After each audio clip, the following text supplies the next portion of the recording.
শেষ 12 বলে দরকার মাত্র 13 রান, কিন্তু তখনও ম্যাচটা জিতবে কিনা তা নিয়ে ছিল ধোঁয়াশা।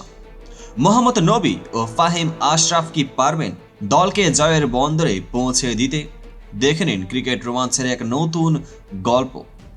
শেরেবাংলা জাতীয় স্টেডিয়ামে আবারও এক রোমাঞ্চকর ম্যাচ। ফরচুন বরিশাল বনাম খুলনা টাইগার্স।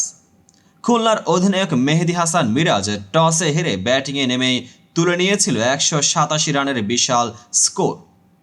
মিরাজের আক্রমণাত্মক শুরু আর নাইমের ঝড়ো 51 রানের ইনিংস খুলনাকে দেয় শক্ত ভিত।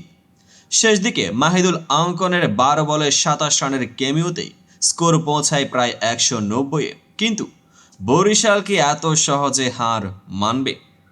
দাউদ মালান্ত নামের পাশেই মিস্টার কনসিস্টেন্ট উপাধি সাটা খেলোয়াড়। বরিশালের শুরুটা হয়েছিল ভালোই। তৌহিদ হৃদয়ের দ্রুত বিদায়ের পরও মালান তামিম জুটি দলের রানের চাকা সচল রাখেন। দাউদ মালানের 37 বলে 63 রানের ইনিংস, যার মধ্যে ছিল 8টি চার আর 3টি ছক্কা, পুরো স্টেডিয়ামকে মাতিয়ে তোলে। মালান যেন আজ মুডে ছিলেন। তার শটগুলো একের পর এক বাউন্ডারির বাইরে উড়ে যাচ্ছিল। কিন্তু তামিম, মুশফিক আর মাহমুদুল্লাহর ছোট ছোট ইনিংসগুলো সমানভাবে গুরুত্বপূর্ণ ছিল। শেষ 12 বলে যখন দরকার মাত্র 13 রান, তখন কি জয়ের পথ এত মসৃণ ছিল? শেষ দিকে ক্রিজে ছিলেন মোহাম্মদ নবী আর ফাহিম আশরাফ। প্রথম বলে 4, পরের বল ছক্কা। মাত্র 5 বল বাকি থাকতেই খেলা শেষ।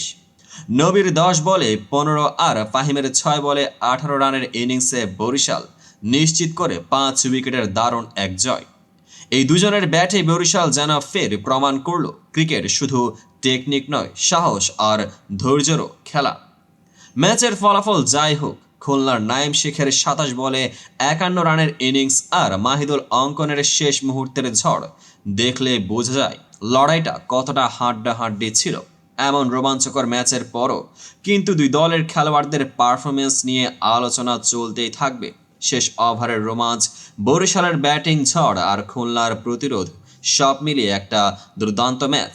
খুলনা টাইগার্সকে 5 উইকেটে হারিয়ে পয়েন্টস টেবিলের শীর্ষে উঠে আসলেও ফরচুন বরিশাল। ক্রিকেট প্রেমীদের জন্য এমন উত্তেজনার মুহূর্তের দাম যে অমূল্য। এমন আরও রোমাঞ্চকর মুহূর্ত পেতে সাবস্ক্রাইব করুন আমাদের চ্যানেল, লাইক দিন, কমেন্ট করুন আর শেয়ার করে বন্ধুদেরও জানিয়ে দিন। ক্রিকেটের আসল মজা এখানে। পেজটিকে এখনই ফলো করুন। দেখা হবে পরবর্তী আপডেটেড ভিডিওতে।